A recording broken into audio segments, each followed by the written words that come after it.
we've lost about 8 minutes of pure 100% football toss banter. So I'm sorry to all the tossers listening.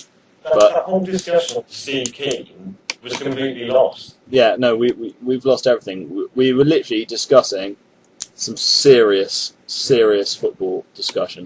Like, we were talking about how Pep Guardiola could be a NASA astronaut, and David Moyes would probably be really good at cricket. You've missed out on some brilliant discussion. Yeah. But I particularly enjoyed the discussion about Steve Keane. Oh yeah, and Roy Keane. And Roy. Yeah. Roy Keane. Oh, it's a shame we've lost that Andy Cole scenario, because that was a good bit of. I know we've lost the leading edge to this. Yeah, well, here on Winning the Toss, we don't talk about the past like Liverpool. We talk about the future, and the future is blue, like Manchester City. How do you feel about Manchester? In fact, no, the future is blue like Chelsea. They've signed potentially Hulk, Marco Marin, Marco the German Messi Marin, and Eden Hazard. They did dub Marco Marin as the new the German Lionel Messi, and that simply just isn't true. Yeah, no. If anyone's the new Lionel... Let's be honest, Eden Hazard's performance tonight against England was not particularly spectacular. No, it was awful. Although I think Hulk would be a good buy, but I think so. if anyone's the new German Messi, it's Jordan Henderson. Sorry, but I completely disagree with that. Well, you should, because he's not even German. But I'm just too drunk to even. No, well, when Josh says drunk, he means excited about winning the toss, because on winning the toss, we don't drink on a live broadcast. Yeah, no, we are 100% professional. I would like to just clarify here. This is a pilot episode, so if there's going to be any hiccups or anything like the program crashing and me not realising 10 minutes later, hopefully this will be out of the way by the next time. But yeah, emphasise that this is a long distance broadcast. So if there is any delay, it's because I'm in Falmouth and Rowan is where do you live? I don't want to disclose my. Oh well, yeah, pretty close enough. Because everyone knows where Rissington is. Anyway, if you want to get in contact with us on Twitter, we are twitter.com/winning the toss, @winning the toss. Remember, winning the toss, 100% football, 100% toss, and 100% Borussia Dortmund. Talk to me about Borussia Dortmund. Yeah, 100%. And if you'd like to ring us, then you can actually call my mobile, and I'll just put you on speakerphone. If you want to get in touch, it's 07557 345 549. Brilliant. Okay. Brilliant. But yeah, 100% football, 100% toss, 100% Borussia Dortmund. Talk to me about Borussia Dortmund. Well, they've been extremely impressive this year, actually, I have to say. Particularly, who's their striker? Lewandowski. Yeah. He's been excellent. Yeah. I think he scored, was it 39 or 29 or 39? He scored a lot of goals. But it's an impressive return for such a, unknown player. Yeah, well, he's like the German Van Persie. He's not German. The fact he's not German. But it's like Jordan Henderson is the German Messi that isn't German. Well, exactly. Yeah. I'm just thinking about Marco Marin, and I actually think he's going to do an Iron Robin at Chelsea. What, miss a penalty? Exactly. That's exactly what I'm saying. Yeah, well, that's fine. On winning the toss, we like to keep it simple. We like to talk about it simple. Why is David Beckham on my TV? Sorry, that wasn't very professional. I'm acting like Scott Minto here, or Ben Shepherd. Definitely Ben Shepherd. Please, we are not going to discuss Scott Minto on winning the toss. In fact, you know what, we should discuss Scott Minto on winning the toss, because he's just so awful. But is he as bad as Adrian Chiles? Well, it's tricky. I mean, the only thing... At least Scott Minto... To be honest, most football presenters are generally terrible. Can you even think of a good one? What, that haven't played the game? Yeah. Jeff Stelling is good. Yeah, but only on Gillette Soccer Saturday. When he's doing Champions League, he's not. Really. I agree. I don't really like him as a presenter on that. I prefer him as and he was alright on Countdown though, but that was not really a football show. But then Des Lynam also presented Countdown. What is it with? There have been some football-related questions on Countdown. Yeah, but Des Lynam presented Countdown. What is it with like ex-football broadcasters presenting Countdown? I think topical word and numbers game. It's not really topical. I think it's the retirement ground for ex-football pundits. I would like to see more Des Lynam on my streams. If you're listening, you're probably not, because there's probably not many people listening. I would like you to. Sure. But I would like you to go on the Twitter and say whether you think Des Lynam should make a return to football punditry or presentation, because I'm of the opinion that he should. I agree. So, another thing we should probably talk about is the Italian match fixing scandal.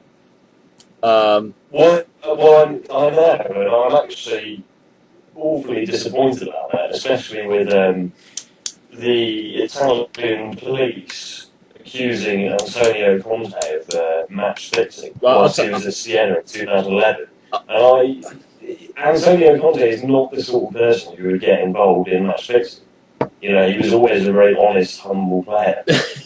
I'll tell you what I thought, and you probably thought the same thing. Maybe not like straight away, but subconsciously. I saw the headline, Italian match fixing new scandal. I clicked on it, and I thought, please God, please don't let it be Del Piero. And it wasn't. Yeah. It was never going to be, was it? Let's be honest. Yeah, I know, but I was just worried, because Del Piero is a fantastic player. He's the epitome of professionalism in football, isn't he? Yeah, but that's what they said about Ryan Giggs. Yeah, there was always something wrong with Ryan Giggs. What? He was Welsh.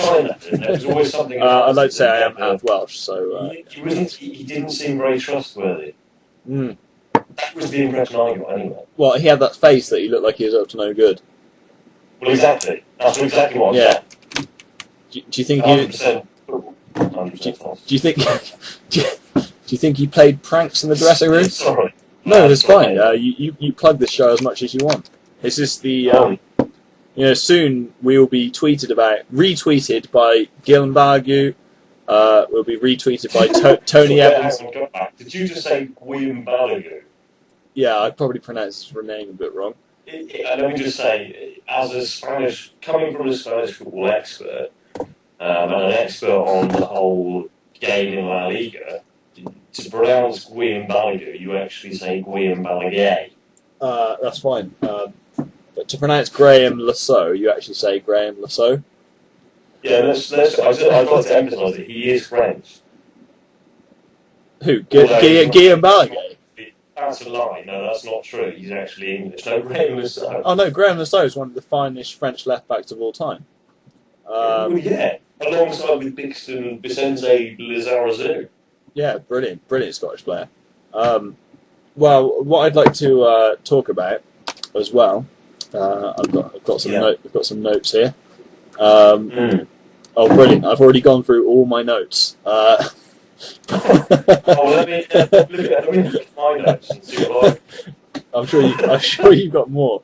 I've got some questions from some of the viewers, some of the listeners. Oh yeah, some of the listeners that we don't have.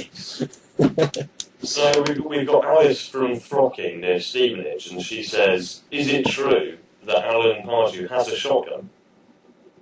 Who? That's a question to you, Ray. Who has a shotgun? Oh, is it true that Alan Pardew has a shotgun? Oh, I thought you said Alan Partridge. I was going to say, definitely not. You wouldn't be able to keep one of those in a travelling. Football manager. Yeah, no. Alan Pardew. I'm sure he does. I'm sure he probably keeps a 16 ball.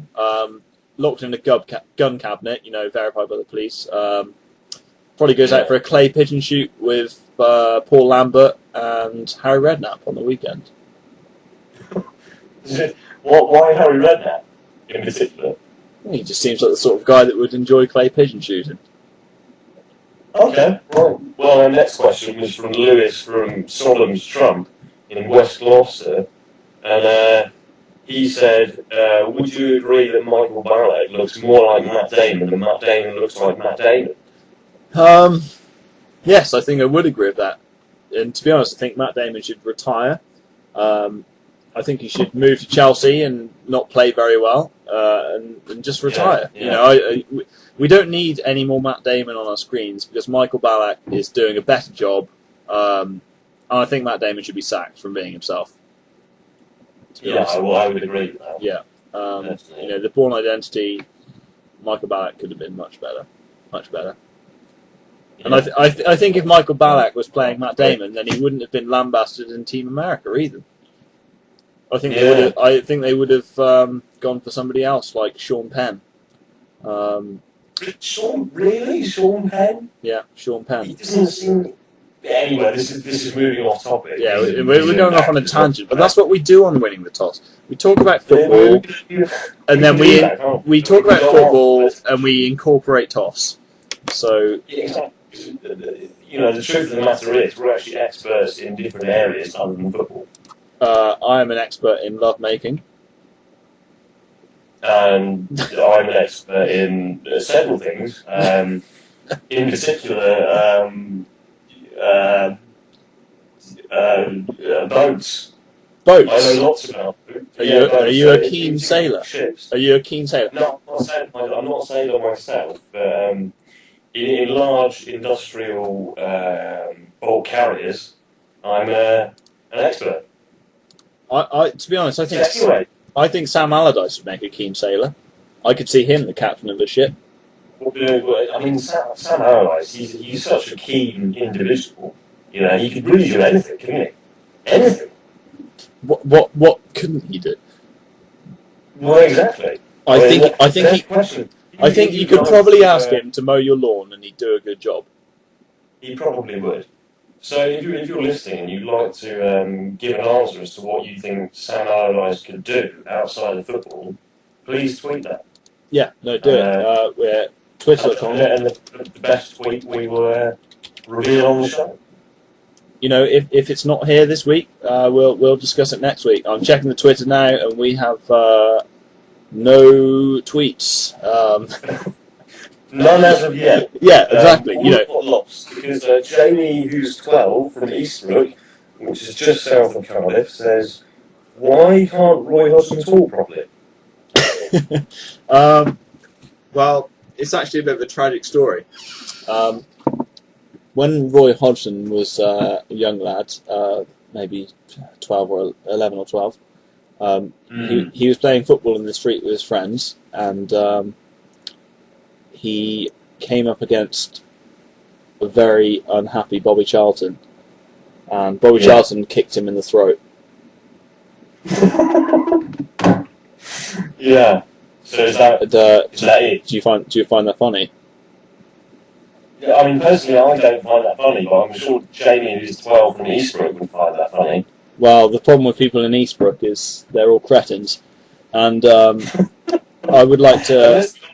I'm sorry, Jamie from Eastbrook, and I know you're on 12, but that was a very nasty question. Yeah, I know. I would like to veto all of Eastbrook from watching Winning the Toss or listening to the podcast. Yeah. If I find anybody from Eastbrook downloading, not Eastbrook, anywhere south of Cardiff. Yeah, well, south of Cardiff. Everywhere. I'd like to clarify at the moment, anywhere north of Birmingham is despicable. Yeah. Right, no, this is banter. This is banter. I'm joking. I love people from Newcastle. Yeah, I love people from Newcastle and Scotland and Carlisle. On Winning the Toss. Birmingham City are one of the elite clubs of European football. Take it. We're not doubting that in any way. Yeah, Stoke City, Europa League heroes. got out of the group stage. Yeah,